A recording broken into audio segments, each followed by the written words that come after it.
Namaskar, dear children. Welcome to Rendezvous with Literature by Shobha Arora Chutani. This channel is a maiden attempt to delve deeper into the nuances of literature, implement writing skills practically into real life, and adapt effective communication as a way of life. I hope I'm able to make language learning a wholesome task for all of you. Let's get the ball rolling with My Mother at 66, a beautiful poem by Kamala. As you must be aware, this particular poem by Kamala is a part of English Core Class 12 syllabus by CBSE, and it's covered in the first main reader, that is Flamingo. Before we start with the poem, I would want you to take a look at the poetess' life and the kind of person she was, the kind of thought process she used to carry, because it's going to help you a great deal in understanding the kind of poetry she can write and the kind of flow of thoughts she used to have when she used to write. There are a few points which I found significant and I have enlisted them for you. Let's take a look at them. So she was born in Malabar, Kerala in 1934. She passed away in 2009 at the age of 75. She is recognized as India's foremost poets. She wrote profusely. Profusely means too much when you write in a particular language extensively. So she wrote profusely in Malayalam and English under the acronym Madhavi Kutty. She is also known for her originality, versatility, and indigenous flavor of the soil. She is revered as the mother of English Indian poetry. She is a sensitive writer who captures complex subtleties of human emotions and feelings in lyrical idiom. Now children, let us take a look at the poem. Driving from my parents' home to Cochin last Friday morning, I saw my mother beside me, doze, open mouth, her face ashen like that of a corpse, and realized with pain that she was as old as she looked, but soon put that thought away and looked out at young trees sprinting, the merry children spilling out of their homes. But after the airport security check, standing a few yards away, I looked again at her, wan, pale as a late winter's moon, and felt that old familiar ache, my childhood's fear. But all I said was, "See you soon, Amma." All I did was smile and smile and smile. Children, it's a very beautiful composition, and when I call it a beautiful composition, I am not talking about the simplicity in which it has been written, or I am not looking at its beauty from the outset. I am delving deep into it, as I told you, because of the emotions and pathos it expresses about a certain person in our life whose relationship is the most inexplicable and yet the most cherished. When you're going to look at this poem from the outset, you will be able to feel that there is nothing in this poem that needs to be critically analyzed. But children, some relationships in our life are really precious. Such is the relationship with our mother. Even though when we are born, the umbilical cord is snapped, but the cord that connects us to her throughout our lives remains. She is very intuitive about whatever we feel. She is very intuitive about wherever we are going wrong. Her conscience, everything, it's like a shadow. It's not a person, it's a shadow that is consciously moving with us and is making us feel so comforted and secure in this world. I don't want you to feel all those emotions while you're reading this poem, but there should be a touch of sensitivity when you are trying to understand and interpret this poem. Let's look at the first few lines. It says, "Driving from my parents' home to Cochin last Friday morning, I saw my mother beside me." So the poet is traveling to Cochin airport last Friday morning, and she's probably going to some place from her parents' house, and she's sitting in a car beside her mother. And what does the mother look like? Her face, she's dozed, open mouth, and her face ashen like that of a corpse. When she's dozed, she is obviously fast asleep. Her mouth is slightly open, and her face is ashen like that of a corpse. How do ashes look? They are deep grey colored. They are the remains of a corpse. So the pale, colorless, wan, and almost shady complexion of the mother is what the appearance of the mother is at this point of time. So she seems to have lost all the radiance about her face. Obviously, when we are turning old, we don't look as youthful and as radiant and as beautiful as we look in our youth. But here, it can clearly be seen and witnessed on the face of the mother. So when we look at her from the outset, when we look at her physical appearance, we are able to make out that she looks very, very colorless. Probably she's too old. Face and realized with pain. Now, when the poet is looking at the mother's face, what does she realize with pain? She's filled with a lot of pain inside her heart. And what is it that she sees? That she was as old as she looked. That means it cannot be the case that she looks younger than her age, or she looks older than her age. She looks the age that she is. That is, she looks as old as 66 years old. But then the moment she thinks about this external appearance, she's filled with pain and remorse, and then she quickly wants to put that thought away. Why do you think she wants to put this thought away? Why does she not want to face the reality that the mother is turning old and ailing? Why do you think so? Human life is like that. Human tendency is like that. We always want to escape reality. Now, what is this reality? What is this bitter truth that we don't want to digest, that we don't want to internalize? Rather, we want to run away from it. We always want to, escape from this bitter reality of human life. It is death. Death is the most bitter reality of human life. It's the most essential reality of human life. Now, what is it? It is the most inevitable reality of human life, I must say. Why inevitable? Something which cannot be avoided. If you're born into this planet, if you've come to earth, you have to die one day. And this is something that nobody can escape. Nobody has come gulping all the, heavenly drink. They have not been able to, they can do anything in their life, but they cannot escape death. So when she looks at her mother, obviously she is totally shaken from inside. She is overwhelmed. She does not know how to react to this situation, because she knows that one day, sooner or later, she's going to be away from her mother and she's going to miss her mother badly. How will she be able to cope up with that feeling? How will she be able to overcome that emotion of not being able to see her mother once again? Now that is why she wants to drift her mind from these negative and pessimistic thoughts. She does not even want to look at her mother at present. She just wants to look outside the window of the car. Now, and she does it. Okay, she turns escapist at this point of time. And what is it that she does? She looked out at young trees sprinting. Now, obviously, if you're in a moving car, everything that you see outside seems to be running at an equal pace of the car. So if your car is moving towards a particular destination at a certain speed, the speed of the things passing by or gushing by will also seem to be at a similar pace. So here also the same thing is happening. When she looks outside, she sees young trees are sprinting. Sprint is a short run. Okay, they are also sprinting, and the merry children are spilling out of their homes. Now pay attention to these words which have been particularly used over here. On one hand, we are talking about the old mother. On one hand, we are talking about the autumn of one's life, that is old age. And on the other hand, what she sees is young trees and merry children.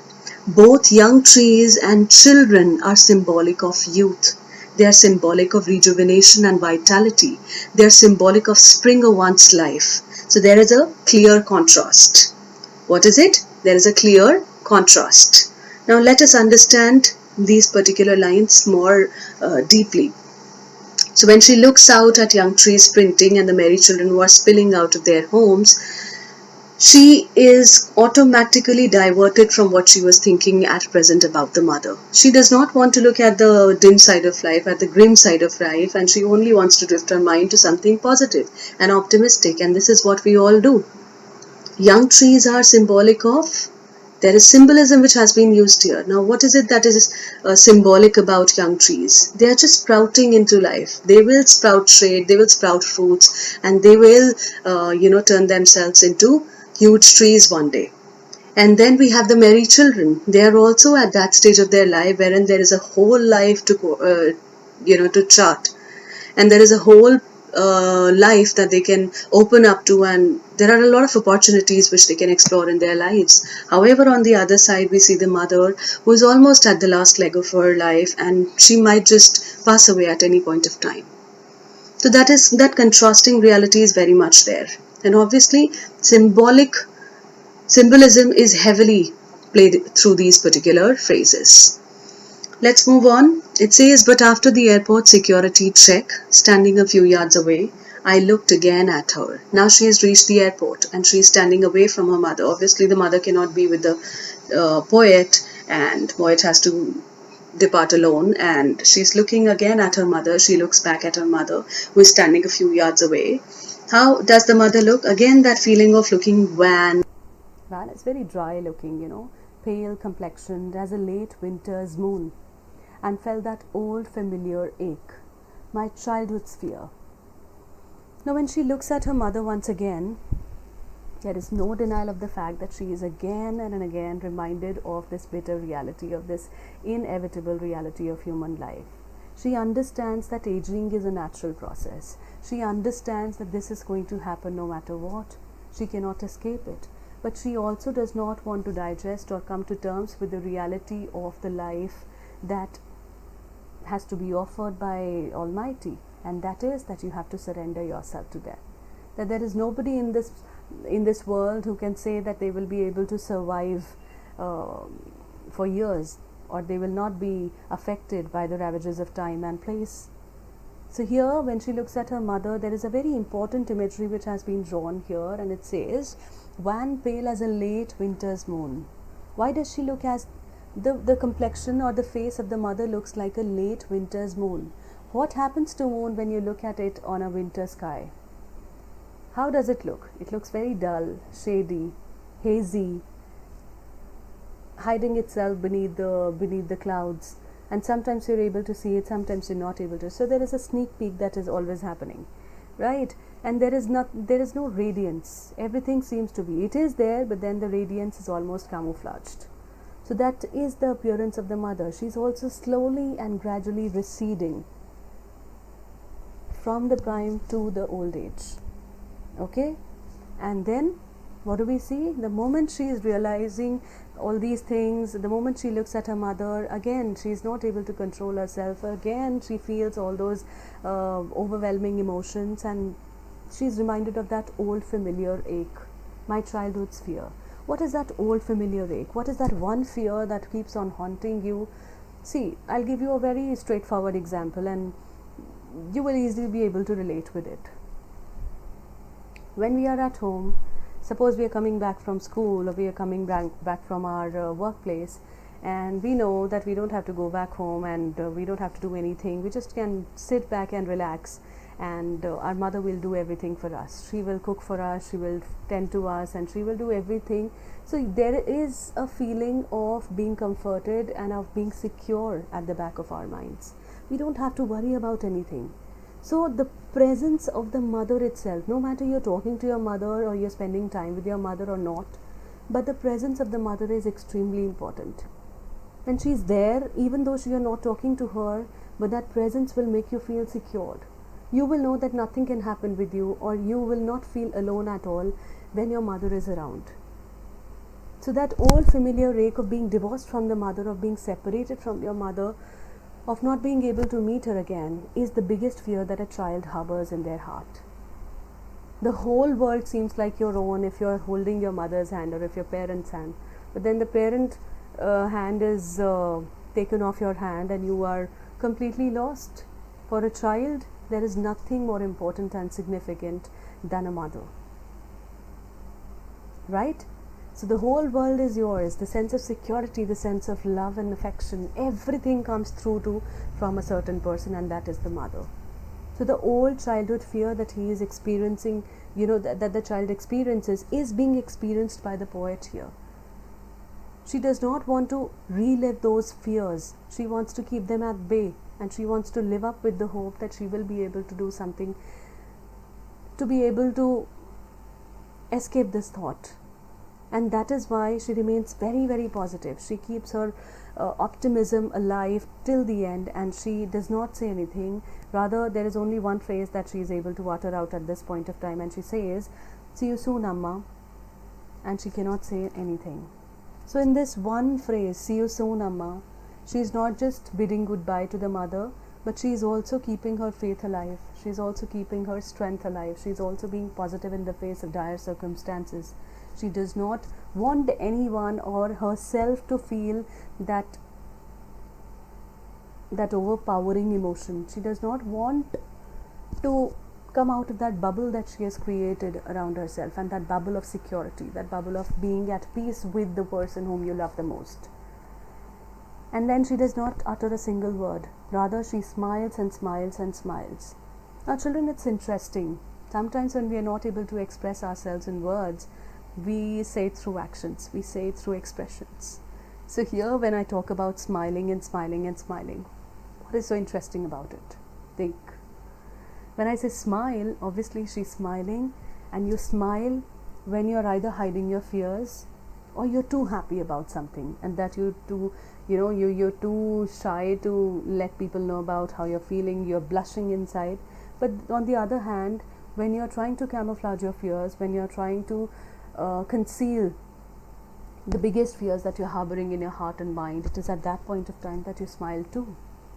And here, when you look at the context of the poem, when you look at the scenario, when you look at the pathos that have been beautifully laid down, you feel that it is the second explanation that matters the most to the poet. She is beautifully concealing her fears at this point of time, and she does not even want to witness any of those in future. She wants to keep them in one of the secret and dark corners of her heart. And this is why she smiles and smiles, not just radiating positivity and optimism, but also passing it on to the mother, who might just also feel that what the poet is feeling, right? So this was the explanation of the poem. Now, children, I will not just tell you the explanation. I will not just go on telling you and summarizing the entire poetry for you. I will also take you to things which are extremely important, such as the form of the poetry. Whenever you are reading a poetry, or whenever you are reading any piece of literature, ensure that you are reading it in every intricate part. So what is it that you need to remember when you're reading this poem? Let's look at the form, the style of writing, how is it written, what is it that is coming out from the outset, and what do you have to read in between the lines. Okay, so the poem seems like a single thread of thought. When you read this poem, let me take you back to the poem. It says, when you're reading it, can you see that there is no full stop at all in the poem? It seems like a single train of thought, right? And it is interspersed. The only moment when it pauses, or when it takes a short pause in between, is when there are punctuations. And those punctuations are slight pauses. You can say they are small pauses that come only when you are thinking about something, or you are trying to drift your mind to something else. So it's like a single thread of thought. It's a single train of thought interspersed with feelings and punctuations, and it ends with an ellipsis. Now, what is an ellipsis? I want you to take note of what ellipsis means. So if you are able to see these 3 dots at the end of this particular poem, these 3 dots are called ellipses. Now, why are they particularly used over here? They are used because the poet does not stop thinking. They express continuity. Whenever you would have seen it in poems, you would have seen it in other write-ups also, and you would have seen it in movies also. To be continued is the phrase that we get to see. And then there are 3 dots. What does it show? That there is a continuity of thought. The train of thought, or the emotions that you were feeling at that point of time, or the emotions that you were witnessing at that point of time, they've not ended at all. Rather, they are in continuation. So the poem also does not end with a full stop. It's not that the poet has left the place, so she has stopped thinking about the mother. She has not stopped thinking about the mother. She's taking the thought of the mother along with her, and that is why there is an ellipsis at the end of it. Okay, let's look at the next point. Reminds us of the concept of stream of consciousness. Now, what is stream of consciousness? Now, break the phrase. Stream is a continuous flow of water. Stream of consciousness means one thought is paving way for the other, and at the end, suppose I started off thinking about my daughter, and then I started thinking about the time when she grew up, when she took birth, and then how I was able to do so many things, then from one thought to the other, to the other, to the other. So it's like a labyrinth, a maze. You are caught in a particular situation wherein you do not know how to come out. So one thought is giving way to the other, and that is what happens in the poem also. She starts off by saying that I was traveling to the airport. Then she stops by looking at her mother. She's reminded of her mother's present state, and then she's thinking about things which are happening outside by looking outside the window. She's reminded of something else. So one thought is giving birth to the other. It seems like a stream of consciousness. Moving on next to the next point, it says here the poet is absorbed in her thoughts about her aging mother, as I've already explained to you. This writing style is all the more interesting. Now, the way the poem has been written, all you see is punctuations in between, and there is no full stop and only ellipses towards the end. This writing style is all the more interesting as this tells us how continuity of thoughts is not just free of all inhibitions but also of the rhyming scheme. So, if you see the poem carefully, just take a look at it, you'll be able to see that there are only punctuations like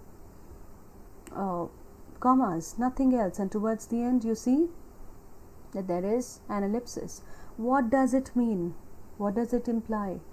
It clearly tells you that the entire poem is free of any sort of inhibitions. She is not tormented by any other thing than the emotions. She's giving a free flow to her ideas. She's giving a free flow to whatever she's feeling. She's not trying to hide anything at all.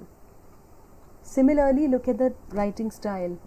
Is there a rhyming pattern? How do we know that there is no rhyming pattern? Because no line matches with the other. Parents, morning, me, face, corpse, so nothing matches. There is no metrical pattern that you see. So just like her thoughts and feelings are free of all the inhibitions, they are unfettered, they are coming as it is. Similarly, what else is coming? What do we see? That the rhyming scheme or the metrical pattern is also free. Now, this kind of metrical pattern or rhyming scheme is referred to as the free verse. Okay? Now, let's take a look at the analysis of the poem. This poem captures the small yet relevant thoughts and feelings that bind the mother-daughter relationship. Obviously, there is, as I told you, that these feelings are inexplicable, these feelings are inconspicuous. You cannot weave them into words, you cannot express them to anyone, you can just feel them, you can just experience these emotions. So this poem is beautifully doing the same. Let's take a look at the next point. While driving from her parents' home to Cochin one Friday, the poet sees her mother dozed next to her, her mouth open and her face lifeless with age, ashen like the face of a dead body. And as she looks at her mother, who is sleeping peacefully, she's realized of the truth of life and that all people grow old, and I've already explained you all these things. So this is what we are reminded of. One of the major themes of the poem, that aging is a natural process, it is something that you cannot evade, and at the same time death is an inevitable reality of human life. Now, in order to distract her mind, what does she do? She tries to look out of the window of the car, and then we see that the poet brings out the image of young trees, and it is done apparently to highlight the contrast between the young, playful, exuberant world outside and her seemingly inactive, feeble, aging mother inside the car. Now the poet looks at her mother again and notices her mother's wan, pale complexion as a late winter's moon.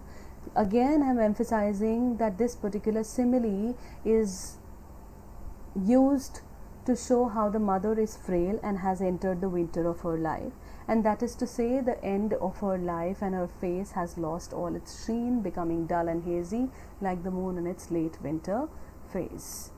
Now as she watches her mother, she feels the old familiar ache that she used to experience as a child, the fear of separation from her mother, particularly what I have just talked about, what I have just explicated to you.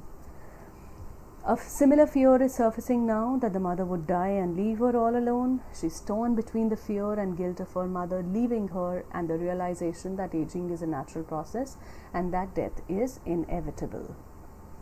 So in the end, she does not utter a single word except "see you soon, Amma," and then she promises her that she will be meeting her once again with a smile. Now these words are spoken as if to reassure her mother and herself that she would certainly see her mother sometime soon. Now what is she trying to do? She's just trying to camouflage her feelings and insecurities, and she does it beautifully with a smile. So this repetition denotes her earnest attempt to conceal her morbid thoughts. Let's look at the poetic devices as well. Now there are some similes which have been used in this particular poem. Her face ashen like that of a corpse. So what are we doing here? We are comparing the damp, colorless complexion of the mother with that of ashes. And how do ashes look? I told you that these are deep gray colored residues of a corpse, of a dead body. So that is being compared to, that is how the face of the mother looks, that is how colorless she looks at this point of time. Wan, pale as late winter's moon. So children, you can use it as metaphor as well, and you can use it as similes. Particularly I suggest you to use late winter's moon as metaphor, because there is an implied comparison with that stage of one's life which is taking you to death, right? So I think this should be metaphor, but CBSE accepts it as a simile too. There is personification. In trees are described as sprinting. Young trees sprinting. Now sprint is an attribute associated with human beings. It is not something that you associated with non-living things. But here when we say young trees are sprinting, obviously we are using personification. There is no doubt about the fact that young trees also symbolize exuberance, strength, vitality, energy, and all that I've just talked about lately. And then we have metaphor. Happy children are spilling out of their homes. Look at the beautiful usage of the word spill. What spills out? Anything which is in liquid form, anything which is watery, anything which is liquidy. So that is what spills out. But here children seem to be spilling out. They seem to be gushing out of their homes like a stream of water. So it's an implied comparison, and that is why it falls into the category of metaphor. Then we have symbolism in young tree sprinting, as I've already told you, merry children spilling. Repetition is clearly seen in smile and smile and smile. One word is being repeated after regular intervals in a given line. Now let's take a look at the important questions. If you feel, you can take a screenshot of these questions, or you can write them down in your notebook by pausing the PPT, by pausing my video. What does the poet's mother look like? What kind of image has the poet used to signify her aging decay? How has the poet compared the scene inside the car with the activities going on outside? Why is the poet's mother compared to late winter's moon? What is the poet's familiar ache, and why does it return? Why does the poet smile, and what does she say while bidding goodbye to her mother?